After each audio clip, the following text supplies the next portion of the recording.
finding in the marsh. The price of vegetables is quite appalling. Tittle pond a tear. But finding in the marsh, it goes up every day instead of falling.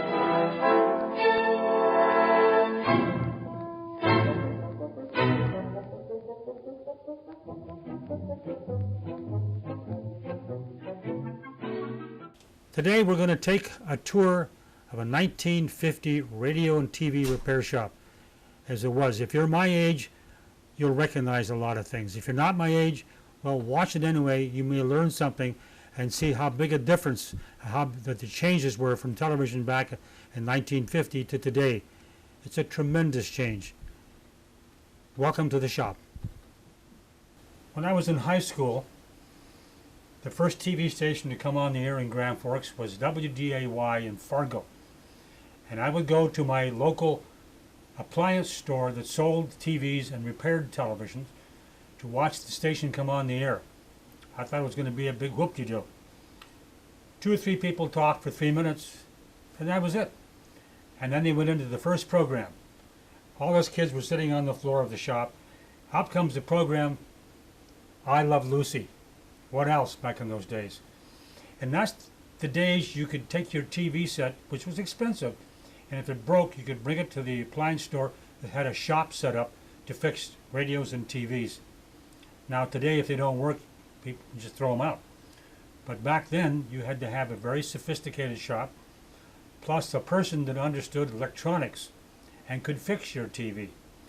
What you're seeing now is a reproduction of a 1950 television and radio repair shop that was located in Bemidji, Minnesota, owned and operated by Buddy Langhouse. Bud, thanks for doing this, and let us take a look at a bit of the past. Was your father the person that was involved in the store and shop? Yeah, he started the radio business in Chicago, and then moved to St. Paul and ran a radio repair shop down there and sold, I don't remember what brand of radios. And then he got the urge to go deer hunting all the time, so he moved up here in 1945.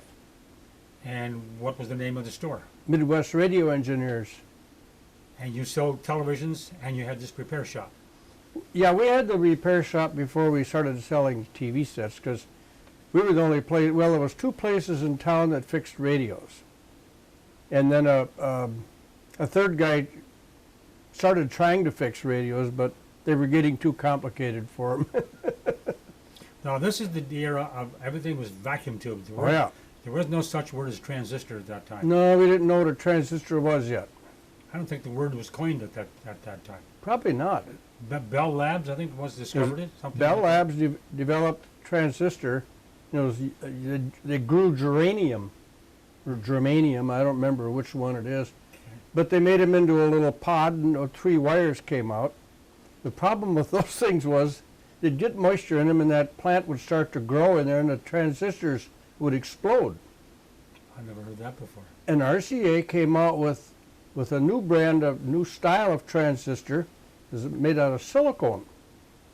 And they were called SK, and then they had a number after them, designated what it was the equivalent of in a radio tube. Like a SK09 would be maybe a RF input tube or an oscillator tube or an IF tube, and so on. So a little teeny box of transistors took the place of all these tubes. That's a lot of money tied up in tubes. I don't know what, it had to be worth a couple dollars a piece in those days. Yeah, there was,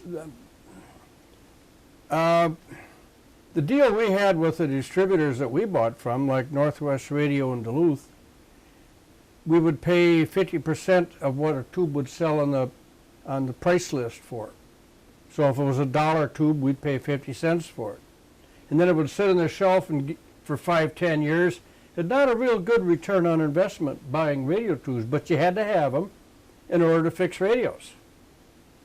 Well, it's a big investment. Now, do they go bad sitting on the shelf for a No. long time?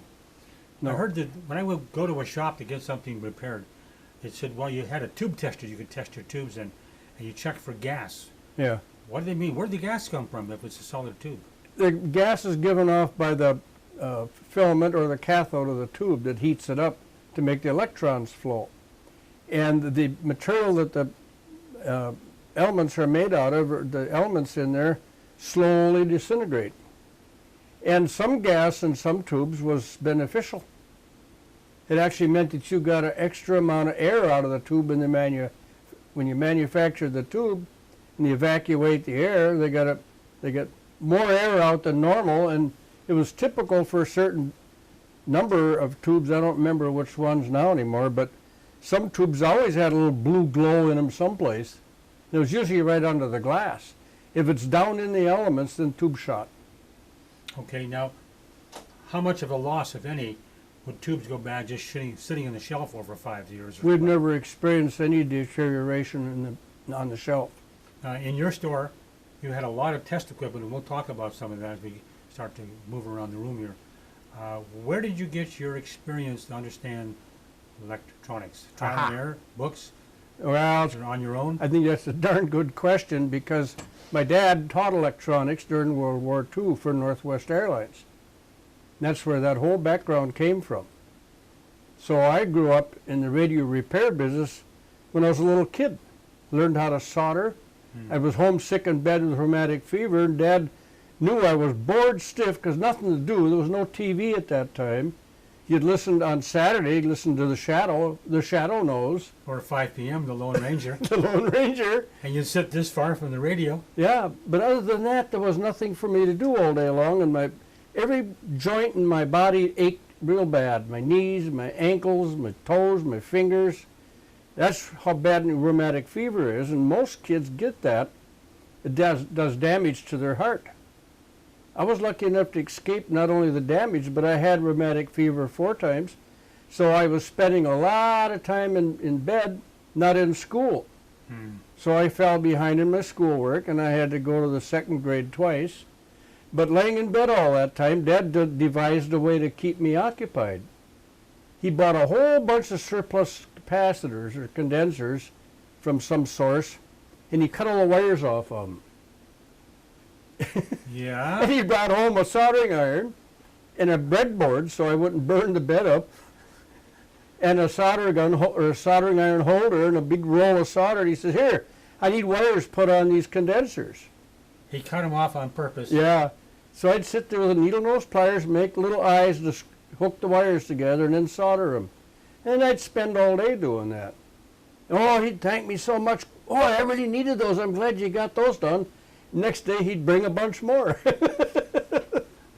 Busy work. So I not only learned how to solder, but I got pretty good at doing that kind of stuff. So then he says, "Well, why don't you try your hand at building a radio?" "Well, I don't know anything about building a radio." "Well, you don't know anything about it, but you'll learn if you build one. Might make a few mistakes." So when I was 7 years old, I made a 5-tube battery radio and plugged it in, and the tube was all burned out because I wired it up wrong. Where'd you get the diagram to make the radio? It's in the back of the old RCA Oh. tube manuals. Yes. So it was pretty handy to, little manual. It's not very big. You just open up the back covers. There's a whole bunch of different circuit diagrams in there. Did you build it on a box or aluminum chassis or wood box or what? Let me think. No, he took our old radio that was no good anymore, and he tore it all apart.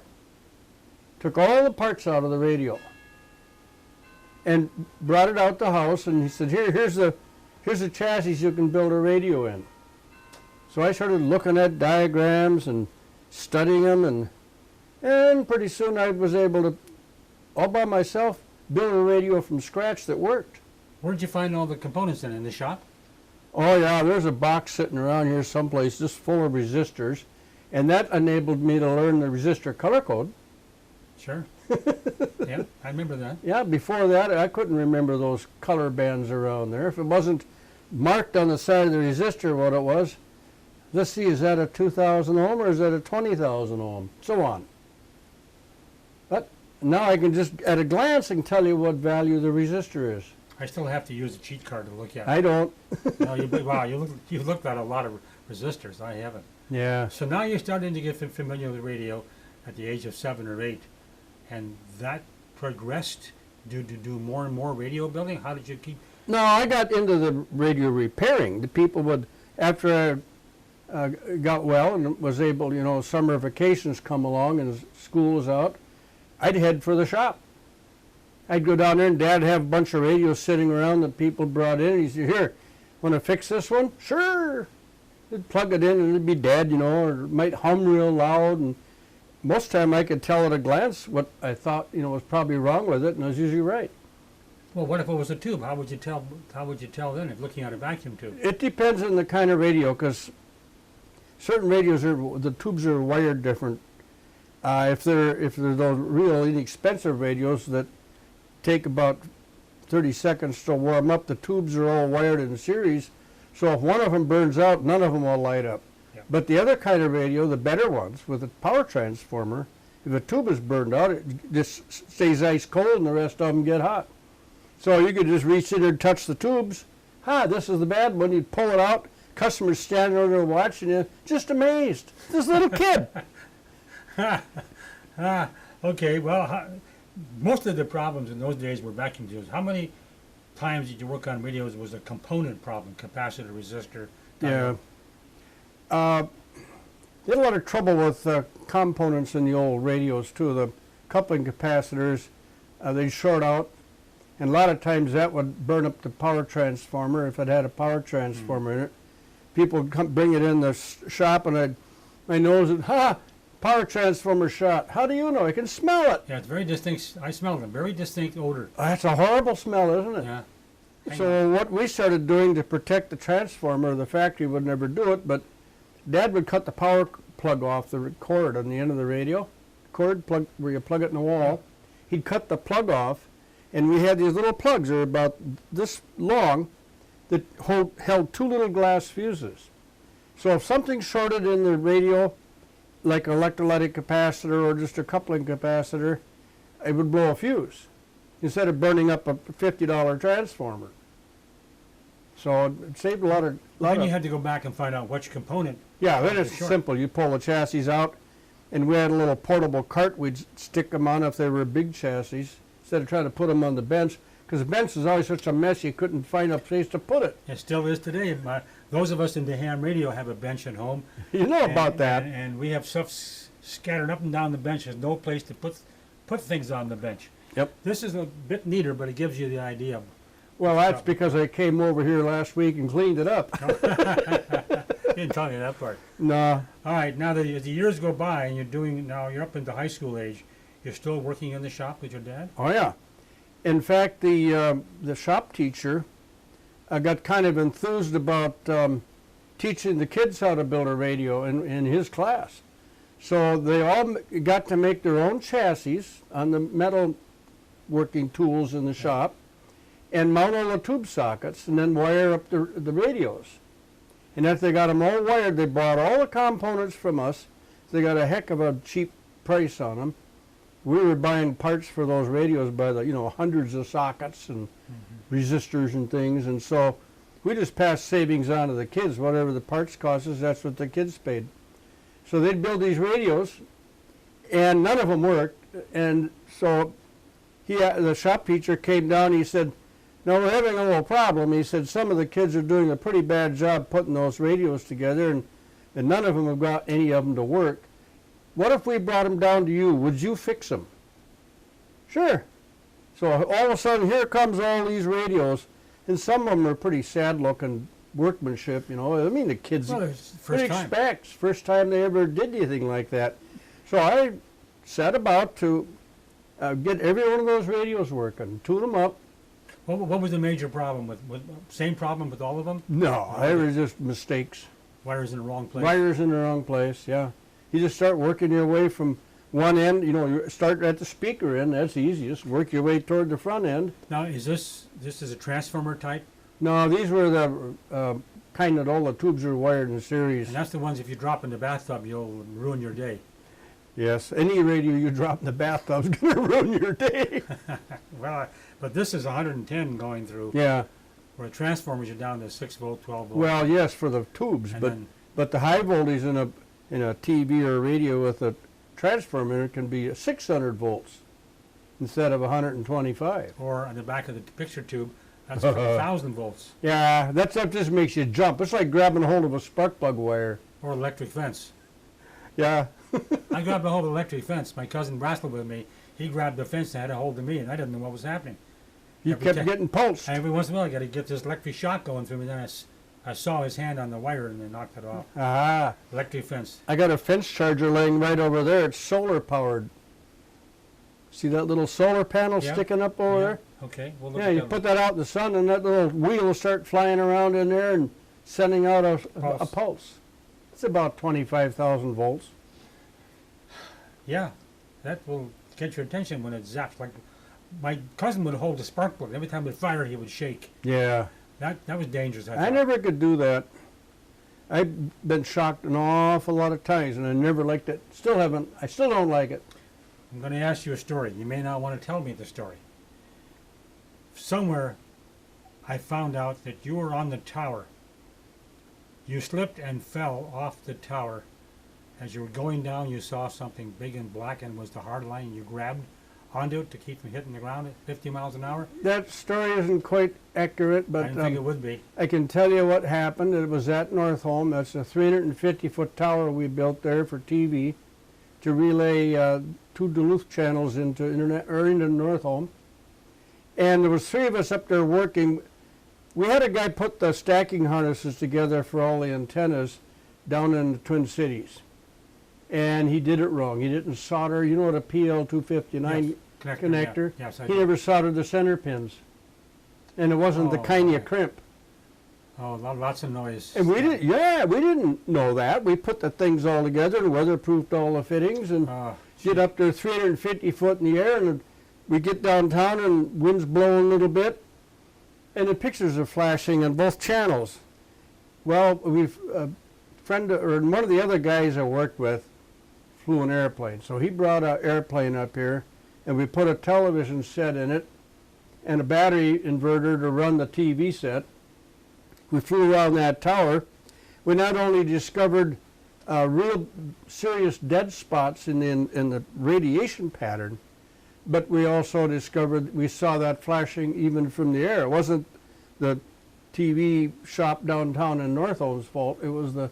At the site. Yeah, so I put a sweeper on the antenna system and I could see it. So we made up all new stacking lines. They're 22 feet long, made out of RG11 coaxial cables about as big as your little finger, and we each carried a bunch of those up the tower, and they're hanging in the wind. You know, we didn't want to roll them up, it's too clumsy to climb. Yeah. You hook all those cables on your belt and up we go. And I told the other 2 guys, I said, look, I'll let you guys work with your back to the wind, and since I'm used to this kind of work, I'll face the wind. So I'm up there facing the wind, and we're putting these new cables on, and I'm feeding them through the tower to the other guys, and my hook came off. And I tipped right over backwards on the very top of that tower in Northolm. And when I got up there, I had taken all the cables that I carried up and I tied the end of them off onto the top rung of the tower. So they were hanging down about 20 feet. And the wind was blowing them out. And when I tipped over backwards, of course, started to fall, and I saw something black, and there's the part of the story you got it right. I saw something black. It was a whole gob of those cables. And I grabbed them. They flipped me back upside right. I slammed into the tower, and I'll swear up and down my handprints are probably still up there. I looked up at those guys, and they're up above me now, and their mouths open, and their eyes are that big around. Well, I went back up and joined them. We worked up there for probably 30, 40 minutes. Never said a word.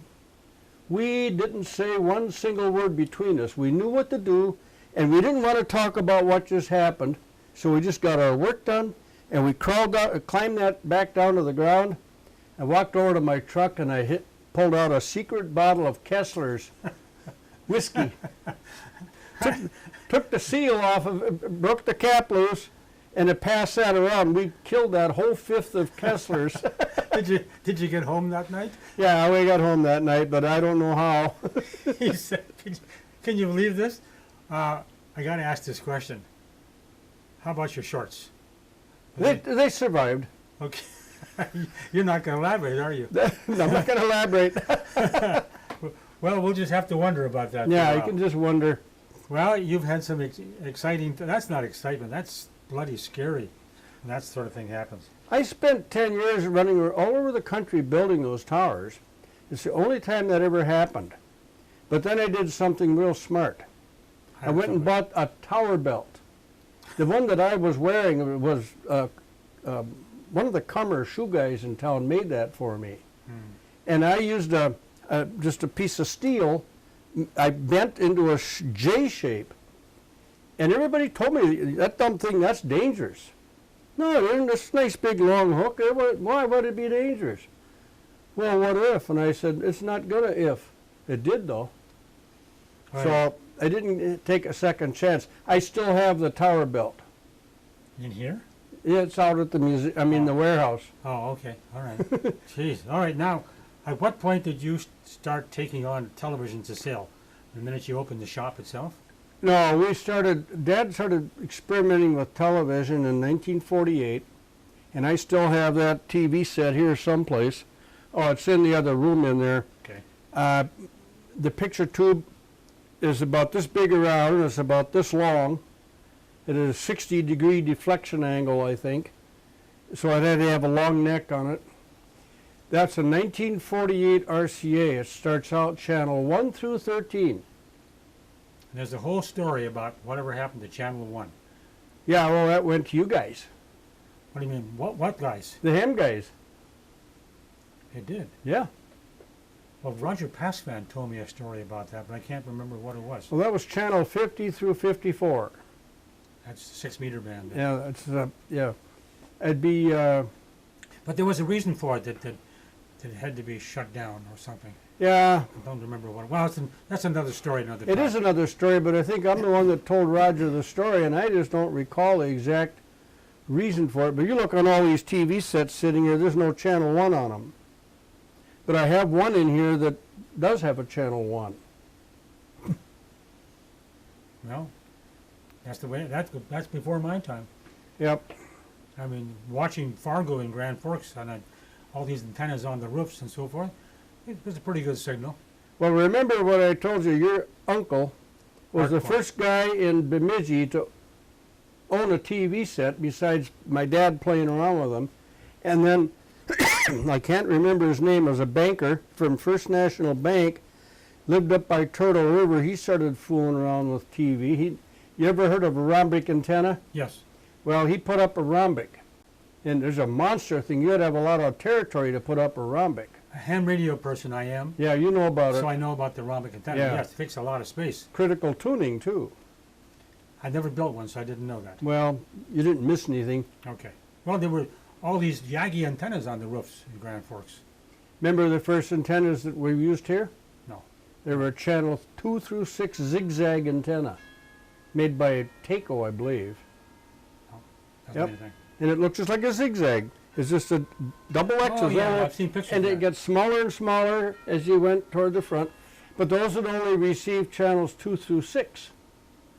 Then they come out with a second zigzag you could put above it or below it, and it would add channels 13 or 7 through 13.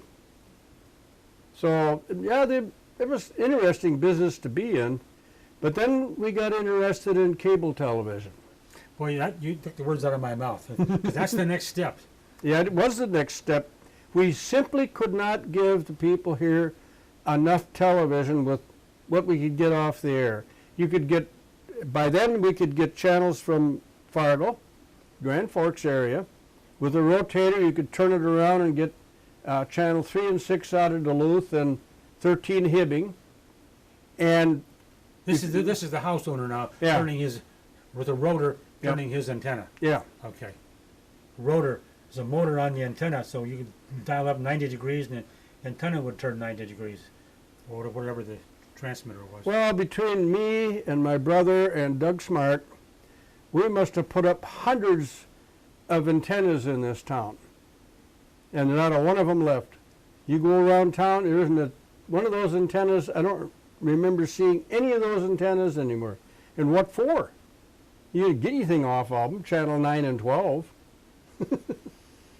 I mean, we're used to cable or satellite television now, and you got way more channels than you can ever begin to watch. But it gives you a choice, and that's what the whole thing is That's about. what it's about. Let me pick up on that. We all wanted more channels to watch, so the next obvious thing was cable system. I was never exposed to it in Grand Forks. I didn't know what a cable system was. But you guys started it. How do you start a cable system? You have to get a franchise license or something? Yeah, you have to go to the city. The FCC have kind of rewritten the rules on all of that process now, but at that time, if you wanted to put a cable system in the community, you had to get permission to use the public streets and alleys to run your cables. The only other option you'd have would be to get an easement from every property owner, but then you'd never be able to get across the street to the next block without a permit from the city anyway. So it was just way too cumbersome. So you go to the city council, you say, here's our plans, this is what we want to do, this is what's we're capable of doing at this point in time. We'd like a franchise to go ahead and do it. And remember that cable television franchises were non-exclusive. If you got a franchise in your city to put in a cable system, somebody else could come along and say, me too. I want to do it too. And it happened many times. There were a lot of towns that got overbuilt by a second and even a third party that wanted to put in cable television. And that can still happen, but the costs to do it today are just prohibitive. You're lucky that all these towns are wired now, and of course people have a second option. They don't have to hook up the cable. They can put a satellite dish. 99% of the places in the United States will work with a satellite dish. There's some places in the mountains where you don't get either. Why, I wouldn't want to live there. or do you get sunlight either sometimes because of the mountains? Yeah, there's a lot of shadows, a lot of shade. If you live down the bottom of the mountain, you only have sun for 3 hours. Yeah. Okay, now you got the franchise, so how do you go ahead to get permission to use somebody else's telephone poles and so forth? That you have to work out an agreement with, it's a joint pole attachment agreement, and it's usually handled by the phone companies. And they will be in charge of you using the power company's poles and the phone company's poles. That's just the way it was set up. It makes it a lot easier than having to go to the power company. Now, in my case here, I'd have been dealing with 2 different power companies for permission to use their poles. So everything worked out quite well in that regard. There was obviously some delays, but the biggest hurdle we ran into trying to do this was financially. We had to prove our net worth was strong enough to be able to go ahead and build a cable system in Bemidji, because Bemidji was considered a pretty big town for cable television at the time. Most of these towns that were getting cable television were little teeny towns. But we had an ally in town here that was a tremendous amount of help, and you probably remember him. He had a gun and locksmith shop right across the street from us. No. See, I grew up in Grand Forks. Estel Snap. No. Estel Snap was a very good friend. He didn't have any money, but he had a good friend that did. And And the person I'm talking about is the guy down in the corner, Fred Trotman. And Fred Trotman went to a guy on the north side of the lake. Now his name I can't remember, but between those three schemers, they managed to get us the money we needed to build a cable system. So we went first class. We built probably the second 21 channel cable system in Minnesota. Everybody else that was building cable systems like Brainerd and International Falls, they were ahead of us. They were building 12 channel systems. Now wait a minute. 21 channel. What kept you from going to 50 channels? Technology. Okay. At that time, cable amplifiers are great big things, and they were plumb full of transistors and other components. And every one of those had to be bench aligned on that equipment right there. Okay, we'll look You'd at sit here for hours, sitting there fooling around with those amplifiers and tuning them all up. You get it up on this pole, lightning storm comes along, blows up a bunch of the transistors. Now you're up on the pole, changing modules, back on the bench, repairing it and retuning it again. It was horrible. And we were at a convention one time, a cable TV convention, and I went to the people at TRW, Thompson Ramos Woolridge, and they were building all kinds of different kinds of things for automobiles, and they had their nose in the electronics business, and they were visiting the cable television convention, and I think it was in Anaheim. And I went to them and I says, why don't you guys take all this stuff in this amplifier and stick it in a little teeny amplifier and just have wires coming out? I don't want that to be tuning stuff anymore. Well, they went back to their design guys and told them what this kid suggested. Pretty soon, I don't know, I got some around here someplace. They're called gain blocks. They were mounted with two screws, and there was a piece of beryllium that all the components were mounted on to get rid of the heat. So all we had to do was plug that thing in. That was no tuning. And all kinds of manufacturers started using that gain block, and they were problematic too. They were having some failures. It's new technology again. And Motorola got into the picture. And they came out with a gain block that I just fell in love with it. We didn't have trouble with them. They weren't problematic. You'd plug it in and forget it. And so that just improved our... We had a big fish fry party out here years ago, and all the employees came to it. And we had the Bemidji fish fry crew out here. They were cooking walleyes, and we got a lightning storm went through, and it knocked out cable service south of town. I said, I'll take care of it, you guys. So I hopped in my truck and I go down there, and yep, there's an amplifier. The fuse is blown. I just replaced the amplifier modules. Everything's working. I call back here I had a remote on our two-way radio system, so I could talk to anybody here at the house. That was before cell phones, and I'd rather have a two-way radio anyway, because you don't have to be sitting there dialing numbers when you're trying to drive. You pick up a microphone and utter a call number, and you get an answer. So, make a long story short, I spent all day running around putting fires out, as we called it. The lightning had knocked stuff out all over the system, clear out to Wilton. So I had quite a territory to cover that day, and by the time I got everything working, everybody ate up all the walleyes, the fish fry crew was gone. I pulled back in here, I'm dead tired, and nobody's here.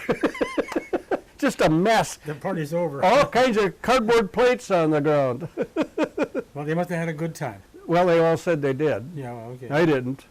Well, now when you got into the cable area, you used some kind of hard line made of aluminum for you to carry your signal on the poles. Yeah, it was coaxial cable. Was it cable or was it aluminum? Well, it's aluminum shell. Aluminum shell, and they had a copper wire running down through the middle. Now, how far could you go before you had to have another amplifier to build up the gain? 2,200 feet. every 200, that's what's a quarter, half mile? Yep. A little over a half mile. Yeah, and then our feeder lines were smaller, so they required amplifiers more often. But they weren't designed to go very far, so... Feeder, I mean the cable going to the house. Yeah, well, they're going down the street to feed the house. Well, that's a feeder line? Yeah, it's a Okay, feeder line. All right. The trunk line is a lot bigger, Yeah. and it just runs through town, and then all these amplifiers You tap into that. tap into that and run the feeder lines down the alleys. But the big amplifier, every half mile or so you had to have it. Yeah. And then you put the feeders. Did feeders have to have an amp on it also? Oh, yeah. So you had a Those lot. were called line extenders. And, you know, we ran our cable system clear up to County Road 22, which is up around Lake Mobile area. Yes. And it was horrible to have to leave the house here on a service call. It was always on a weekend. Everybody else would be gone. I'd have to jump in my truck. And all the guys took their trucks home. First of all, so we wouldn't have to worry about theft out of the trucks. We found out years ago we'd park the trucks behind the shop, come back Monday morning and they'd be broke into and everything would be gone, all the tools. Yeah. So I said, okay, you guys, I got good news for you. I'm going to restock all your trucks so you can go back to work, but I'm going to let you take your trucks home. You don't have to be buying any gas coming to work. You'll have your truck with you. Well, it did them a big favor, and it did me a big favor, because my guys were all scattered all over the system where they lived, and we'd have an outage up north. I'd call somebody that's living up north, say, hey, you got an outage in your area. And the customers were the benefits of all of that, because we get their service restored quicker. So that was part of the business. Was there ever, before you sold the business, did you ever have to go and change the hard line? What was Oh, yeah. there was there. Well, no, we rebuilt the system a couple times because technologies kept changing. Bandwidth, we needed to get more and more and more bandwidth. Yes. And the only way you're going to do that is change this electronics in the system, because the old electronics didn't have the bandwidth to carry all the channels that they carry now. But then I got a brilliant idea. And I was on the board of directors of the State Cable Association for many years. And we were sitting there one day at lunch, and I said, hey, you guys ever look into this new thing they're talking about, fiber optics? Oh, we don't want to mess with that stuff. Why not? Oh, did you ever see how fine it is? How do you splice it? I said, well, I'm sure there's ways to splice it. We talked and talked and talked. Well, I didn't drop the ball on it. I picked up the ball, and I started fooling around here with fiber optics. Pretty soon I had fiber optics run all the way out to Wilton, all the way over to Cass Lake, clear up to Lake Mobile. I fell in love with it. No amplifiers in the lines with optic No. fibers? You put a beam of light in it out here at the tower, and it comes out the other end up by the northern store. So all the lightning hits were not a factor Won't hurt it. anymore. It's non-conductive. All the amplifiers you didn't need anymore? Right. That had to be a huge saving in maintenance and problems. Well, our son scrapped all the old amplifiers when we got rid of them by putting in fiber. And I think that he came out ahead. He came out with, this was a long time ago, got over $300 just for the scrap aluminum, From all the amplifiers. all the amplifier cases. What happened to the stuff inside, the transistors and all the I tossed it away. It's Okay. junk. Yeah. And how about the hard line? You roll that up and Yeah, we saved all that and sold it. That all got tore down and laid out here in the field for quite a while. And we got a big roll-off in here, big semi, I should say. Filled that semi up with all that cable. And I don't remember where it went. It went to a shredder someplace, and they reclaimed all the metal out of the cable. Wow. Yeah. What an era from the vacuum tubes to the micro small little chip that has thousands of those things in it. Well, that little black thing right there is a transistor, Yes. as you well know. And it takes the place of that great big glass tube sitting up there, for instance. I mean, that's technology. And this is just a hand thing I soldered together here one day to fiddle around. I don't remember what it was for. Well, the company that made that equipment is specialized in that stuff strictly for cable television. It can be used for other electronic purposes, but basically it was for servicing cable equipment. Well, I had those made in the Twin Cities, and a transformer made by another company in the Twin Cities. And I discovered that me and another guy started fooling around. Maybe you're familiar with a switching power supply. Yes. They're very, very common today. Yes. Well, I got interested in switching power supplies, and I want to show you this little black coil right here. Hold it steady for me. Okay. That's about 98% efficient, and this replaces this transformer that's only about 30% efficient. Okay, big difference. Big difference. Tell me about this old TV set that's got a lot of dust on it. Yeah, it sure does have a lot of dust. I don't remember what brand it is. Oh, it's a GE. Any idea of the age? I would know, but I would guess it would be probably in the early 50s. Wow. Yeah. A lot of tubes and big transformer. Yes. What's Huge, huge transformer. Spin it around. What's on the other side? Oh, Yeah, that's the hard part. they paid women to sit there all day long and put this stuff together in these factories, and they'd have a whole assembly line of women doing this work, and each woman would be in charge of a little portion of what you see in here. She'd spend the whole day putting maybe these parts right here, and somebody else would put the ones in from down here, and so on, all through a thing until it was all completely wired. It's a miracle any of them ever worked. I see what looks like a Heathkit laboratory generator. What is this? Is this an RF generator? Is this an RF generator? It can be tuned to a whole range of different frequencies. They were used for many, many different applications. Like if you were tuning the IF system in a television set, you need a carrier, a marker generator to generate the markers for where the video starts and where the audio starts. You could dial those up here on this thing. Okay. But it was a slow, cumbersome way to do it. When we get over here, I'll show you something a lot better. But these, I made a lot of these for the other guys that service the towers that we used to service. Every tower building had one of those generators in it. Well, when I first see this thing, it looks like some kind of high voltage coil to make a high. Why would you need a high voltage? What is this thing? I can't figure it out by looking at it. When I was a kid, I had a Whizzer motorbike, and the magnets in the flywheel got so weak I couldn't get any spark out of it.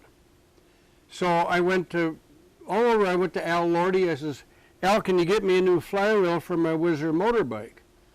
Yeah, I can get you one. And he says, magnets weak in it? And I said, yeah. Hey, how'd you know? And he says, they all do that. I says, you ever try to remagnetize one? He said, I don't have a magnetizer. I said, what if I make a magnetizer? Would you like to try it? He says, if you make a magnetizer, yeah. So I go home, and I get busy, and I make a magnetizer. See, look at that. See, you can't pull that out. I mean, it's easy. Now, come here and pull that off. Okay, hang on. Let me just. You got this turned on. So It's on now. You won't get no shock. Oh, shit. Oh my God. Sludge chamber. Well, I got it loose. But You didn't get it loose. I let you. oh, you loose. didn't go? Oh, okay. I thought okay. Isn't that incredible? And you can magnetize your screwdrivers. Or I magnetized bunch of flywheels for Al Lordy. I magnetized the flywheel on my Whizzer motorbike. And now, in case I ever need it again, I have two Whizzer motorbikes in my car collection over here. And if the flywheels get loose or magnetism, I just come out here and fix it. Aye. And you remember, What kind of voltage is on there? yeah, Any idea? 125 volts. Oh, okay, right to the coil. AC then. Yeah, it's No, I got rectifiers Yeah, in it had here. to be DC because it would be vibrating Yeah, otherwise. it'd be. Oh yeah, big time. I'm looking at a test box that does something, but I don't know what it is, and it's pretty old. What is this gray box? This is used by radio repair shops and TV shops to work on alignment of their radios and TV sets. It'll generate a frequency for tuning the IF circuits in a radio.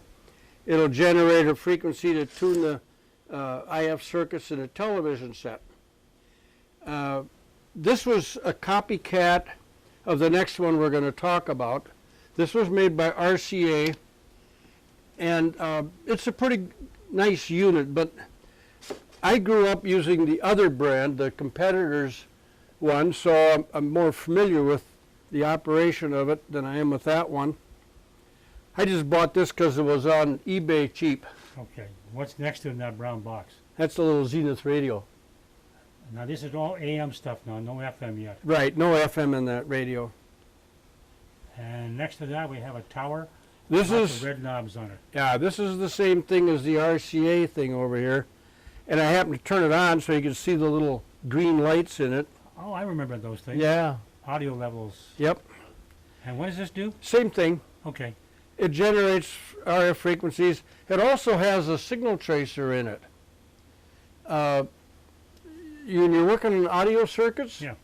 let's say you know that the signal is getting on the radio, the signal is getting all the way to the volume control, but nothing coming out the speaker. Now, what's wrong? You take the signal tracer probe and you start poking around in there, and you go to the volume control. You touch the center lead of the volume control, and you get a nice loud radio signal. You go to the grid of the next tube after that, you got signal. You go to the plate after that, no signal. Now, what do you suppose is wrong? It's probably the tube. So you replace the tube, sure enough, now the radio works. So it cut down on the time it took to repair stuff. And this is what you hear if you touch it. AC home from the body. Yep. Or you can plug it in here. Listen, the makers of Super Beta Prostate, the #1 prostate formula, are introducing Interesting audio, isn't it? Super Beta Prostate P3 Advanced. Yeah, it is. 3 key Prostate ingredients that are audio. great. Yeah. So, That still works yeah, beautifully. and if you're servicing two-way radios, remember the old radios you had to zero the discriminator? Yes. Well, that's this meter right here. You set that at 0. You take your test leads, go to ground, and you go to the discriminator, and you set that so it comes back to 0 when you got a signal going in. So all these little portable two-way radio repair things have a meter in them just like that. I'm looking at a very old radio. How old? Goes back into the 20s. And this runs on batteries? Lots of batteries. It had A batteries, B batteries, and C batteries. Okay, A was filament, B was voltage. What was C for? Bias. Okay. That's a term that escapes me. I know what bias means in electronics, but Well, remember the old battery radios, they had that same issue, and in order to get rid of that battery that you needed in there to bias the tubes, they put a 760 ohm resistor from the ground side of the B plus circuit, and that raised the negative side of the B battery above 0 a little ways. And between the chassis of the radio and that B minus connection, then you had the same bias voltage as you would by putting another battery in the radio. So by a simple little trick with electronics on a 760 ohm resistor, they eliminated the need for a C battery. I don't remember C Technology. battery. Yeah, technology. Well, speaking of technology, what's next to this thing? That is that's a precision alignment tool for alignment of television receivers. And it's all obsolete stuff nowadays. They don't even build a TV like that anymore, you know, with the old IF strips in them. Yep, go on. And then to the right of that is another little radio. I guess you'd call that a portable. But remember, all these old radios, they needed earphones to hear them.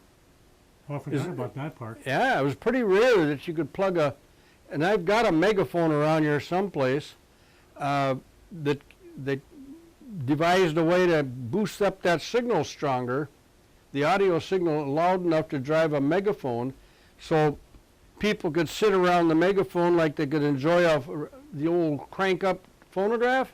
Yeah. Now they could sit around and listen to the radio, the whole family, instead of passing the earphones around, listening to Fibber, McGee, and Molly. Oh, yeah, they had speakers in those days.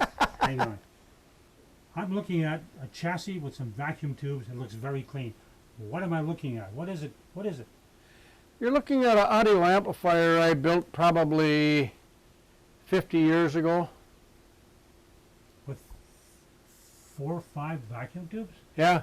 Why so many for one drive the next drive the next? Well, sort of, kind of, but you got a big one in the back. It's the rectifier to convert the alternating current to DC to run the tubes. Okay.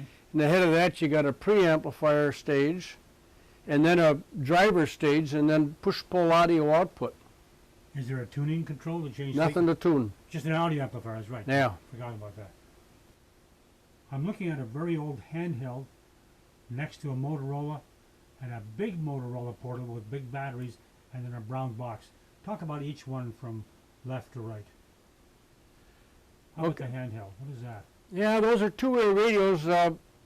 These were actually used, I believe all of them were used by the BIA, Bureau of Indian Affairs. Okay. Those were scattered around the fire towers and the police department up in Red Lake and Red Bee, Panema. Okay. And the Bureau of Indian Affairs office in Bemidji would pass these things out. They were in the post office, 4th floor of the post office here, across just south of the courthouse, till they moved. But this stuff's all obsolete. But those all contain a lot of heavy batteries. So what's the brown box against the wall? that's a brand called Packmaster. Those were used mostly in fire towers. They'd lug that thing up the steps in the spring of the year. They'd go watching for fires, and they'd leave it up there. But how often would you have to change the batteries? Once a year. Oh, that lasts that long? Yeah, we'd buy batteries for them directly from Burgess factory. And we had gobs of batteries in the office down there. And they'd come in and they'd buy a great big supply of those batteries and give them to all their guys. And once a year, they'd come in and get all those batteries. And those guys had a habit of, if they were up in the fire tower and the batteries got weak, they just toss them out the window. Instead of carrying them down. Yeah. Well, this kind of looks like a kitchen cabinet with dishes and so forth, so we're going to open it up. And, whoa. Get open the bottom part too there, David. That's where the sound comes out. We'll have to close the top part. Yeah. We'll do that later. What am I looking at here?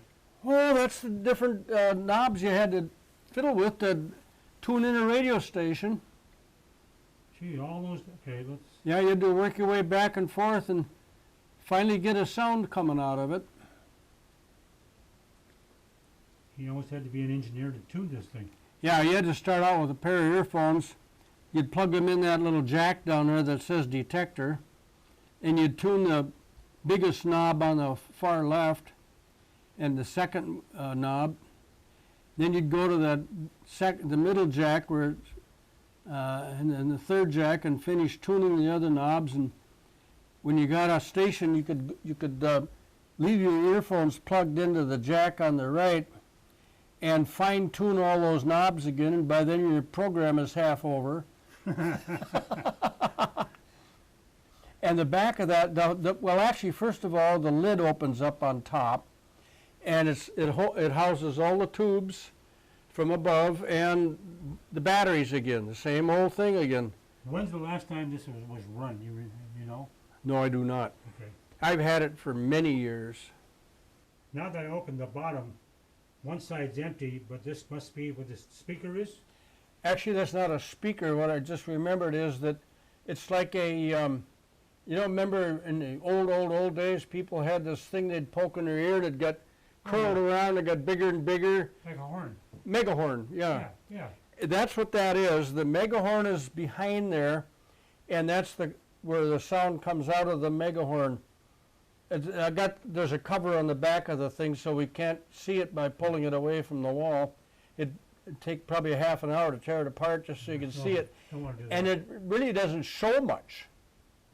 Had to be a little speaker someplace to hit that. It's a little driving unit, a little driver. Okay. Remember the old parades right after the war? They'd come down the street and somebody would have the music playing on their float. And it could be coming out of these great big horns. Well, that was a little electronic driver that would screw on the back of it. Yeah. Well, here's another beautiful cabinet. So, what's inside? That's where I keep watermelons. Watermelons? Yeah. No, I'm just kidding. Open it up. Let's take a look. This is the pride and joy of Stromberg Carlson's radio phonograph products. That's an AM/FM radio Ooh. and a television. And someplace down in here, I believe there's a phonograph hiding. Ha-ha! 78 RPM phonograph. 78 RPM. Not Yep. many people know what that is. Nope. Then it went to 45 in the long play. Yeah, this is only a one speed. I just looked because I could not remember. Yep. But it's an automatic. You can put 12 records in that thing and it'll play them all without fooling around. Any idea of the year of the unit? Yeah, this would be into the early to middle 50s. My parents sold these things. They had them on the floor at the shop downtown. And it was called a Chinese Modern. If you look at the corners up here, you'll see how it curls up. Oh, yes. That feature right there. And then the doors have that. When I was a kid, I was really impressed with that carving on that door. It's fantastic, I thought.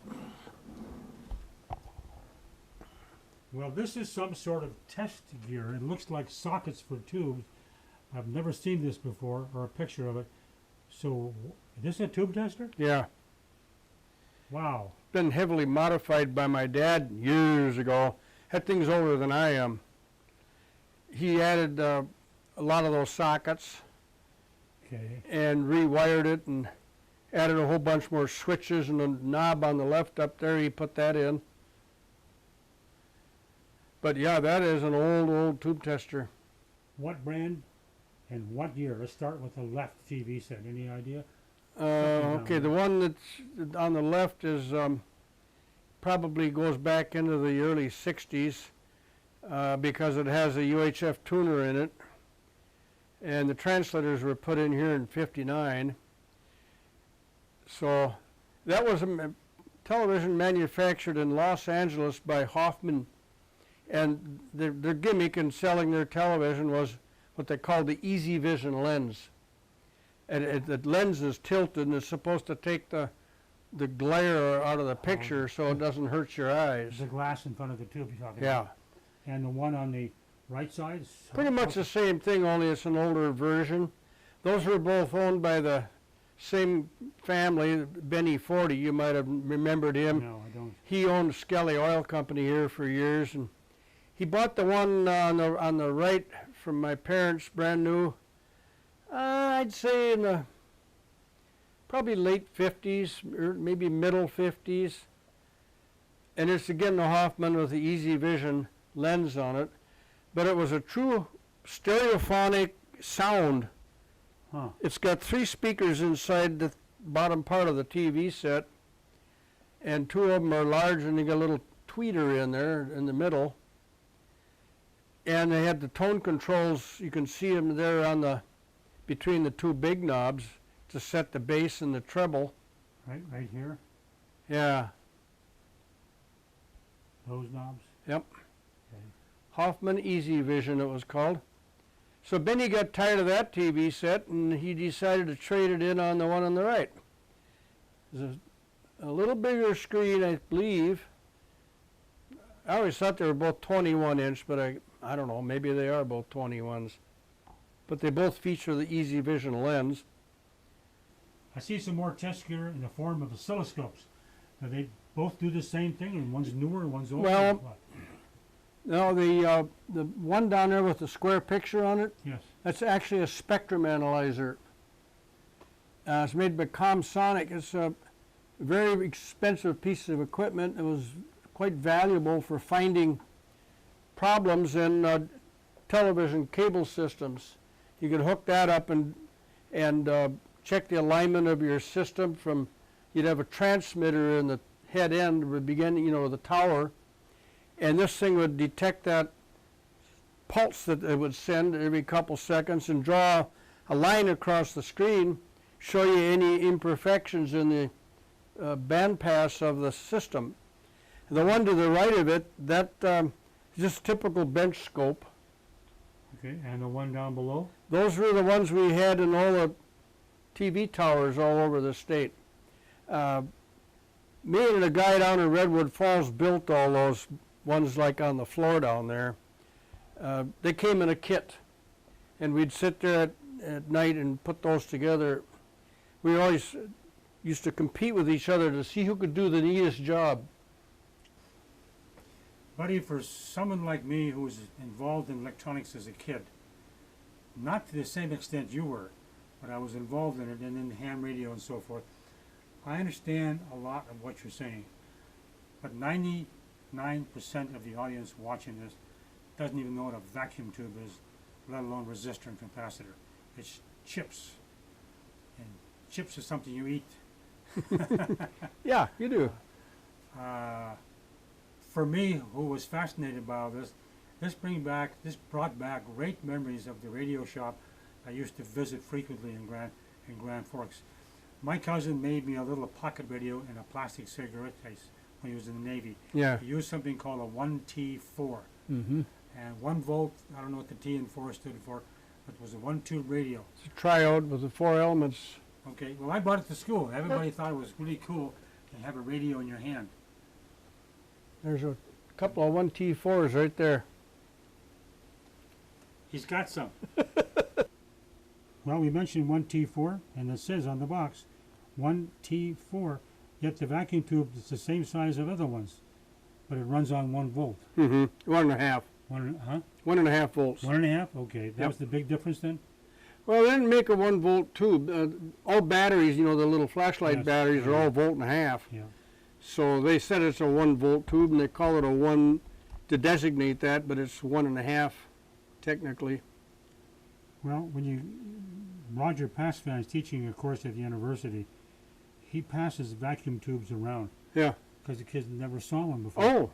And didn't know what it is. Well, it's been a long time since you could even buy I think Russia is still making some vacuum tubes. Yes. But I'm looking on the shelf now for some peanut tubes. Oh, yeah, I remember the peanut. Those went in hearing aids and things like that. And this might be... Bill Kimmick wore a hearing aid, and he had a big thing in his pocket. It was like about the size of a pack of king-size cigarettes. Yeah, here's a peanut tube. Put it on the counter. That's a peanut. I never saw one before shaped like a peanut. Peanut tube. Well, Yep. It looks like it, except the wrong color. Well, some of them were clear glass and others are that way. What was this used for? Hearing aids? Yeah, hearing aids, mostly. Pretty complex. Years ago when I was a kid, I built some things for the pipeline for tracing where their pig is, they called it. That thing they'd send through the pipe to clean the pipe. That's right. And I built that thing that was out of a Boy Scout kit's safety kit for Boy Scouts that could put on their belt. And I used these peanut tubes in it to do the amplifying for them. Trying to remember. Bill Kimmick, remember him? No, you don't. He used to give speedboat rides down in the lakefront every summer. I knew that, but I didn't know who he Okay, was. and he's the guy that wore the hearing aid that used those tubes. I had to show you this because it should come right down your alley.